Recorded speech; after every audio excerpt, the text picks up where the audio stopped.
Alright folks, this is the lecture on the gas tungsten arc welding, or Gtaw, and also referred to as TIG, for tungsten inert. Now with this process we are looking at some combinations of several different technologies from some of the ones we've seen previously. And a neat thing about gas tungsten is that it actually can weld without a filler, which is pretty neat. Let's start off by taking a look at a graphic of the equipment to kind of get a feel for kind of how it's working. And we'll post some action videos of it too. Notice that you can have a water circulator on it, and you can actually have gas associated with the process, the inert gas, which we've seen before plenty of times. But we actually go back to an electrode situation and a filler metal being a separate component, which is cool, and also the foot control here, which is great. And so, like our good old-fashioned arc welders, we can actually see that this is a little bit of a combination of several components to it. Notice no wire feeding into this process. Our filler's there, although we can operate without the filler. It does use, obviously, our shielded gas, as we mentioned, in the process, and for the actual welding component. And the actual tungsten electrode here is non-consumable. So whenever someone says they're going to do TIG welding, they're actually talking about your tungsten inert gas welding process, or they're talking about, or they're actually meaning this as well. The technology actually came and was sort of a breakthrough during World War II, just a little history for you there, in terms of aluminum bonding. And so this is where it sort of had its beginnings and a great application. A couple key points about this process, one of which being that water circulation for cooling is included.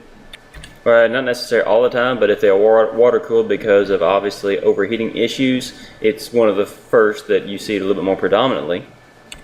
And the machine itself can actually operate with AC, or can actually produce AC or DC. And you basically got a system that can do both AC and DC production based on what your application is going to do. And take a look at this graphic. We see once again we actually have, if we're actually going with filler material, we have basically an extra consumable that is held in place during the weld process. But again, this thing can weld without actually having to have filler material, just by the production of the heat and the welding capability it has just on the temperatures alone.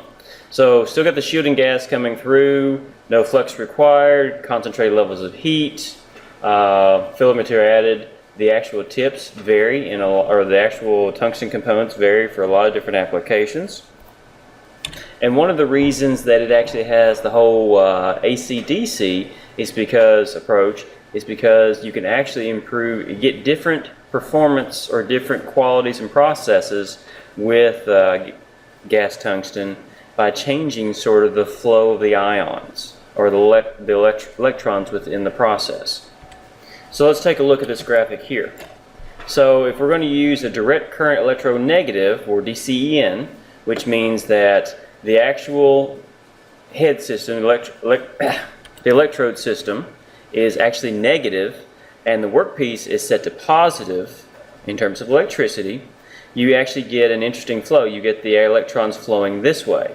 So what we get out of that is a high concentration of heat in the weld area, a deep penetration, and a narrow bead. However, if you tell the equipment, or have the equipment switch direction, switch polarity, if you will. And again, we're talking DC in these two cases. Whenever you have like positive, negative, negative, positive, that means we're going DC, or direct current.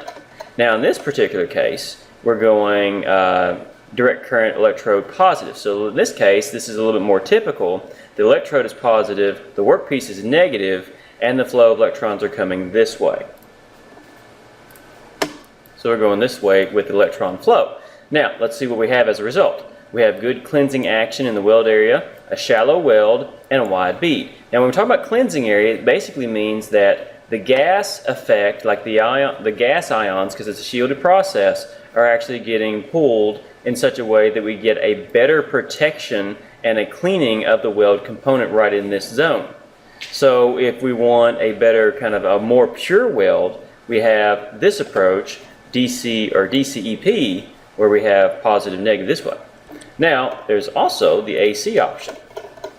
And if you'll remember, alternating current means it's just changing the direction of positive and negative so many times a second. It's all alternating, right?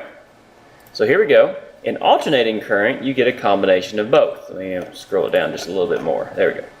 And this is abbreviated by, down here, alternating current, high frequency. So you've got a high frequency change between positive and negative, back and forth, back and forth, back and forth. We get the high concentration and good cleansing, deep penetration, and a wide bead. So this is some of the advantages of having the equipment complex enough where it can do either DC or AC application. Which is pretty cool to think about the fact that, you know, this type of technology is getting down to the nitty-gritty to control the electrons, and we actually get a different performance characteristics based on just changing the direction of the electricity. It's pretty neat to think. As far as material goes, you'll find that non-ferrous or metals that are dealing with, that do not have iron in them, are typically going to go in the ACF, or the alternating current high frequency. So your things like aluminum would be in this category. Your other metals, such as your typical steels and things that contain iron, are going to be in your DC applications. Now, in this particular case, it can hit over quite a few amps too, but the actual point where they start applying the water cooling is either 200 amps or below. You can use air cooling to keep things going, or if you go above 200 amps, then you're going to use a water cooled. One of the key things you want to take away from tungsten as well is that tungsten is pretty much one of the highest melting point metals. I think actually it actually has the highest melting point of all the metals, which means that it is more, if I can get this thing to behave, it is harder, it takes a lot of temperature, a lot of heat to actually get it to degrade or to actually become soft.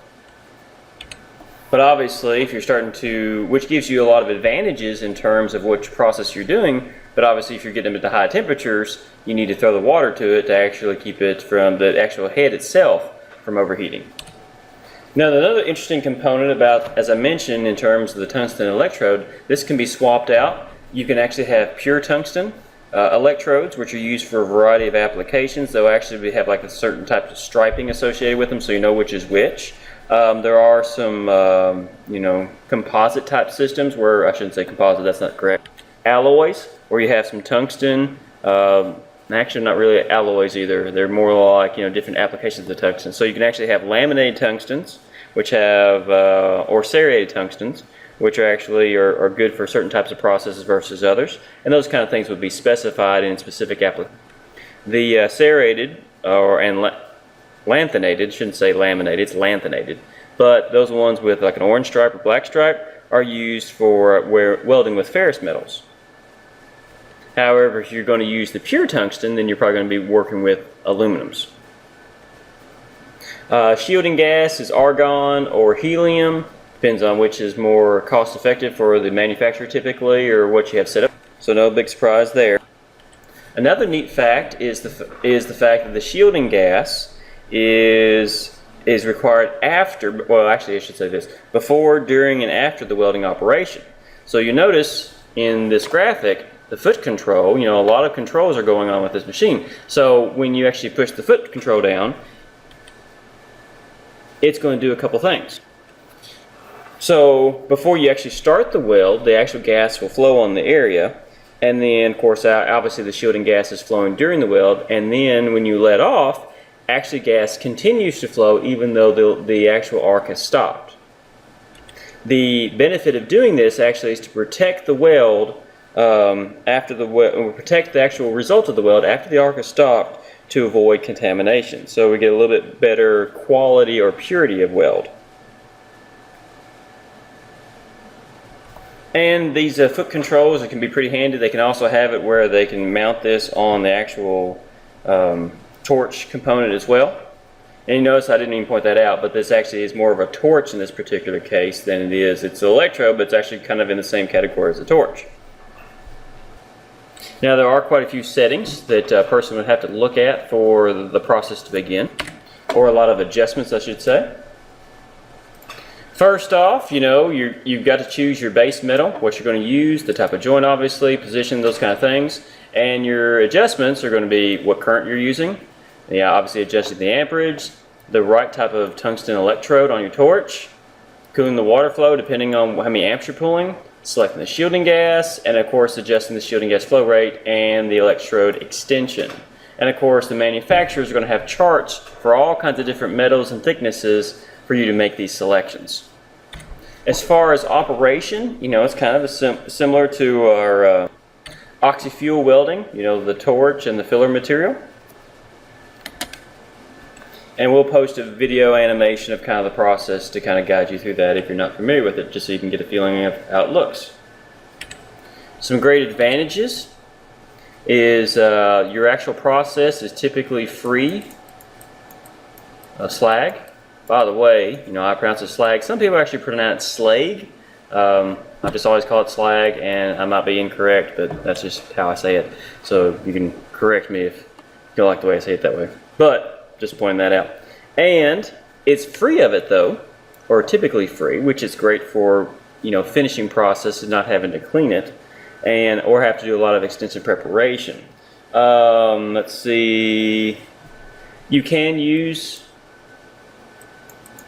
gas tungsten for ferrous, as we talked about at carbon steels, but it is a little bit more preferable for the aluminum applications, aerospace,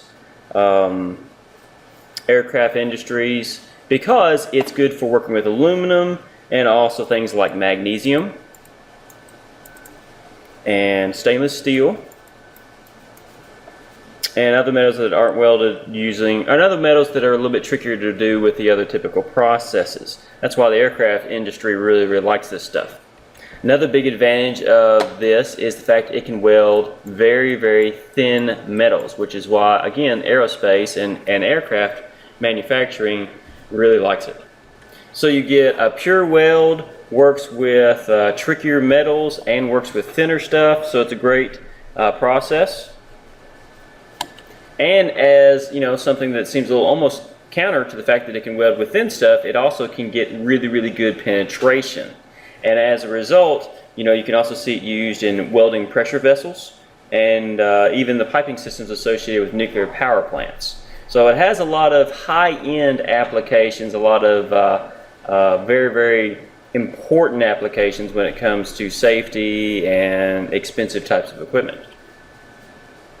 But one drawback for you to actually be able to use gas tungsten is it's going to require more skill than shielded metal or gas metal or GMO or SMO or G-ball. So you have to have more skill in your production capabilities, or just how gifted you are, not really gifted, but how experienced you are and how skilled you are in the process than you are in these two, which again does point out that that's probably why it's more of a high-end application.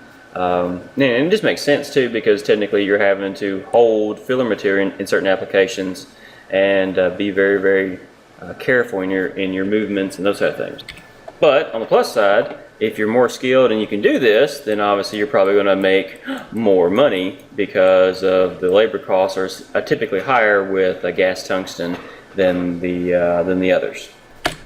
Alright, so that's a quick overview on gas tungsten. We'll actually throw some stuff out there, or TIG. I believe actually one of our welding games that were provided for your leisure and just playing around with was a TIG welding simulator. So check it out, and we'll see you next time.